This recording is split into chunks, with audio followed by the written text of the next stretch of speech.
Hey guys, last week we talked about PBIS and RTI and how counselors are involved in those kinds of duties once they are in the school setting. I mentioned during last week's presentation that it's almost not fair of me to present RTI and PBIS first because, quite honestly, the goals and the objectives of those two programs are closely aligned with the goals and objectives of a school counseling program. This week, I only want to talk about one relatively simple thing, 504 plans. Next week, I'll get into more information on IEPs and special education services, and finally end up with other duties as assigned. So let's take on this thing called 504. What is it? Well, Section 504 is a part of the Rehabilitation Act of 1973, and this act is designed to prevent discrimination against individuals with disabilities. Now, prior to 1973 and prior to the Individuals with Disabilities Education Act, there was not any safeguards preventing individuals with disabilities from being discriminated against based on their abilities. So in schools in particular, Section 504 takes hold because what it states is that no otherwise qualified individual with a disability should be discriminated against, excluded from participation in, or denied the benefits provided under law. So any program or activity that receives financial assistance now must accommodate individuals that have certain kinds of disabilities. And those disabilities are defined in the Section 706(8) of the Rehabilitation Act. So to ensure that students with certain qualifying disabilities receive accommodations, schools develop 504 plans. And these 504 plans detail the exact accommodations that the student is eligible to receive.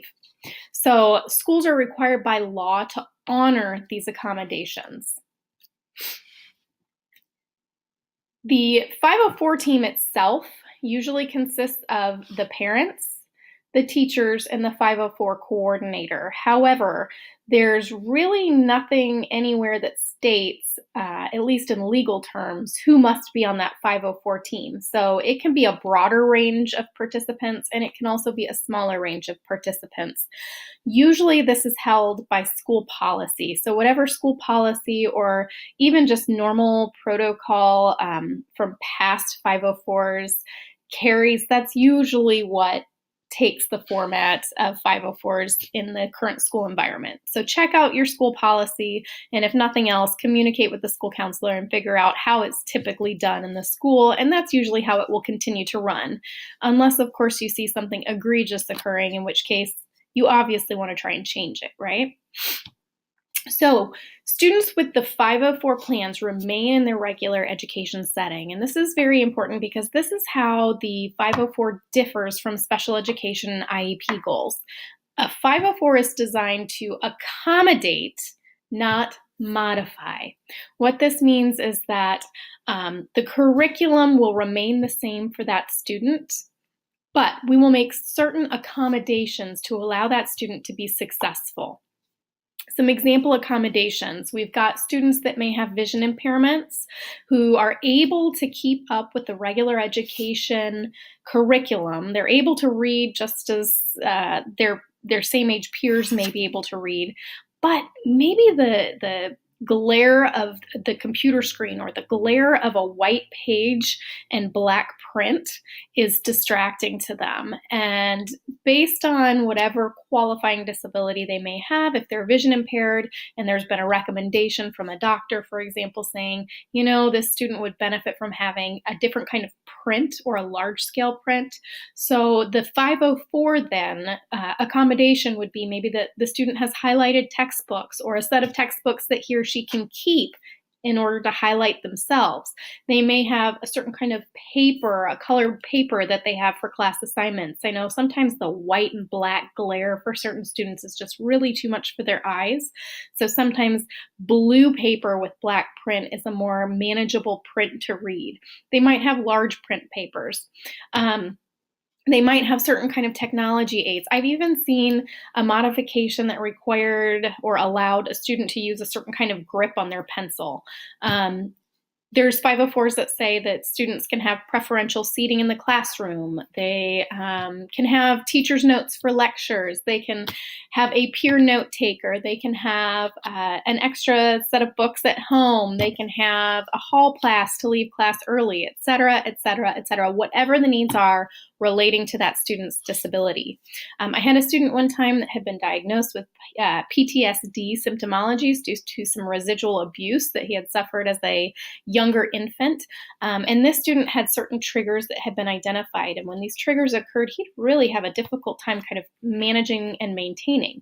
However, I had worked with the student and he had counselors outside of the school who had helped him identify coping strategies to help him manage this PTSD symptomology. This was in the middle school, okay? So we had a 504 plan in place for him that when his triggers occurred in the classroom environment, because they were not preventable, we couldn't eliminate these triggers for him. But when these triggers did occur, the teacher gave him kind of a blank pass to leave class in order to de-escalate, to kind of get back on track, utilize his coping skills, and then come back and rejoin the class environment. So think of it this way.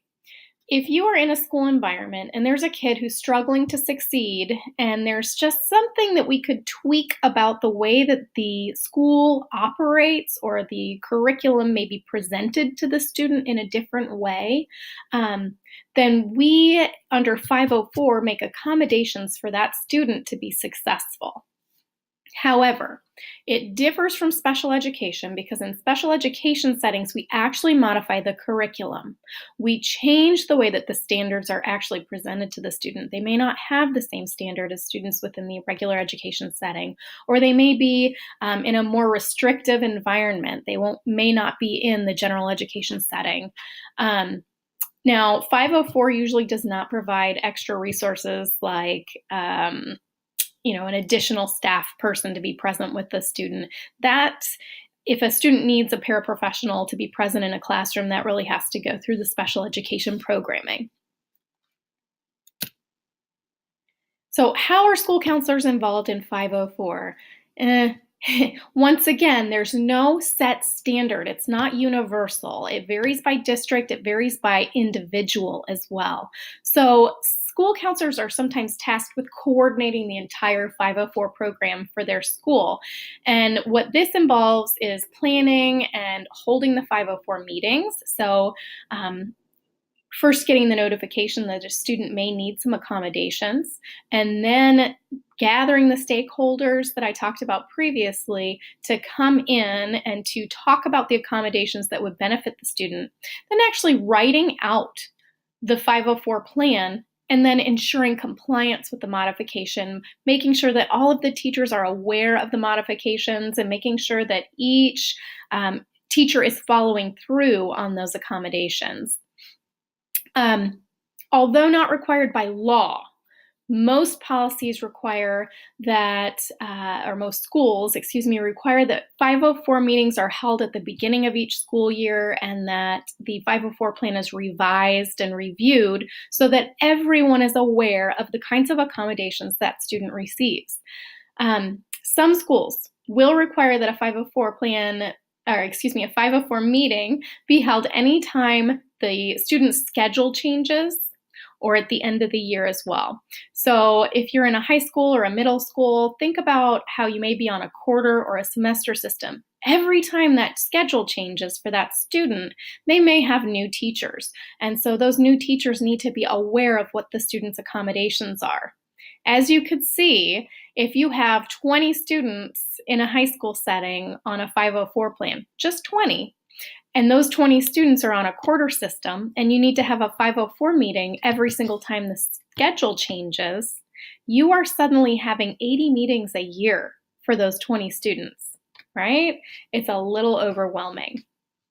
So 504 plans can be very, very lengthy documents. They're written in technical terms, and once that accommodation is on paper, it's required by the law. Everybody in that school needs to abide by it, and they can be cited for failing to comply. So, what should you do if you are tasked with organizing all of the 504 plans at your school? First and foremost, if you ask me, know your school climate and promote a climate that values differentiated instruction, fair educational services and practices. In other words, put common sense first. Put common sense and students' needs first. Here's a perfect example. I was in a middle school environment and I had a student who broke his leg. I had 3 of the 6 teachers have no problems with this student leaving class 5 minutes early to get to his next class on time. This was common sense. The kid broke his leg. He needed to go up and down the elevator. 3 teachers refused to let that student out of class early until he had a 504 plan on file. So then, as the 504 coordinator, which I was, I'm ashamed to admit it, but I had to draft an entire 15-page document for this kiddo who had broken his leg to leave class 5 minutes early to get to his next classroom. It's common sense. The kid needed extra time to get up and down the one school elevator and hobble to his next class. However, those 3 teachers would not abide by that, despite the fact that the principal had issued those 3 teachers a memorandum stating, you need to let this student out of class early. Now, I say know your school climate and promote a climate that values common sense and meeting students' educational needs, because there was a disconnect there between those 3 teachers who would allow this and the 3 teachers who wouldn't. The 3 teachers who did allow the student to go early without any kind of pushback were 3 teachers who really valued that differentiated instruction and meeting student needs. The other 3 were very regimented and by the books. So if we can, as school counselors, start to ease the mindset of our fellow educators and help them understand that everybody has diverse learning needs, they should understand this by now, but not everyone does.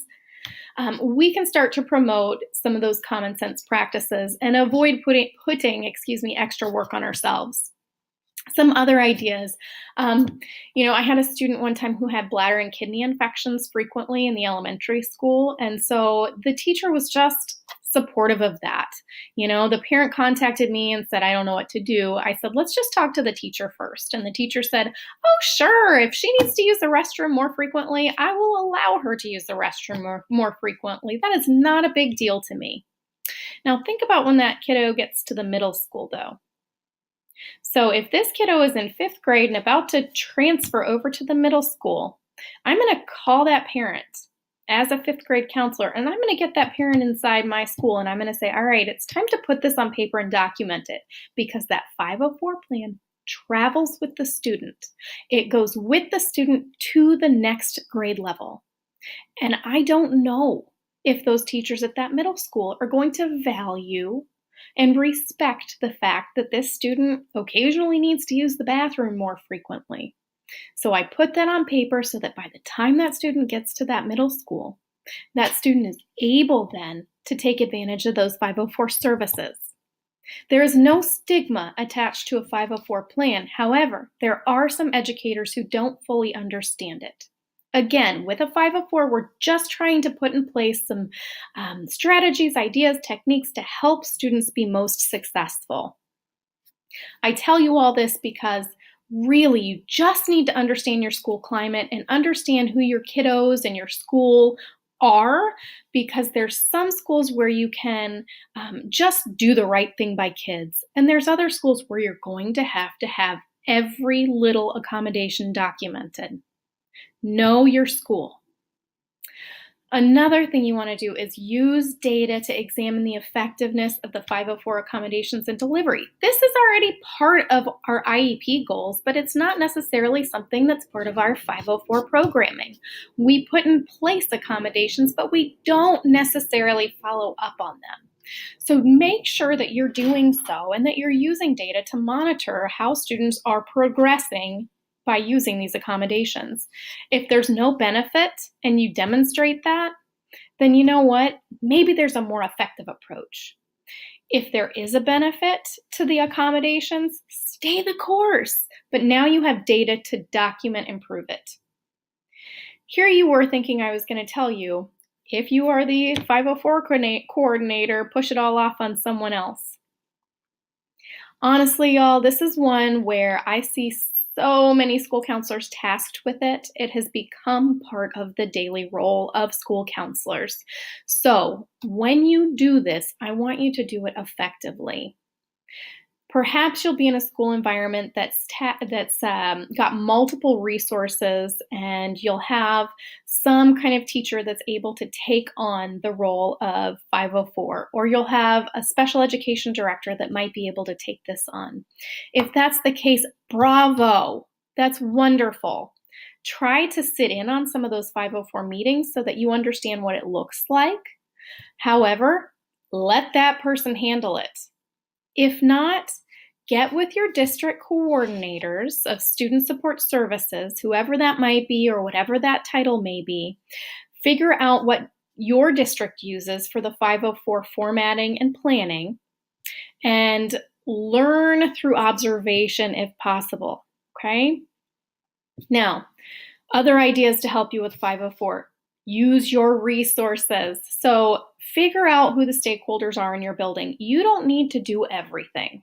If you have a front office secretary who maybe is a little bored before or after lunch, get on that secretary, that office administrator's good side.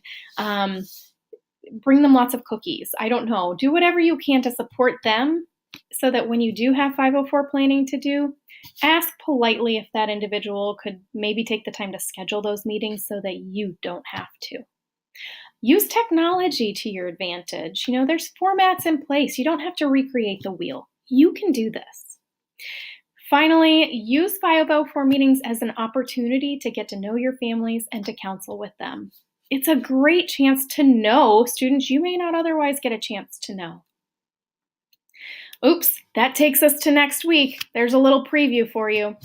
I hope that you enjoyed learning a little bit about 504. I hope that through learning a little bit more about it, and also through understanding a little contextual information based on what you did with your observations, that maybe you have a fuller picture of how to take on 504 in the schools. As always, if you have questions, feel free to let me know. Otherwise, we'll see you next time.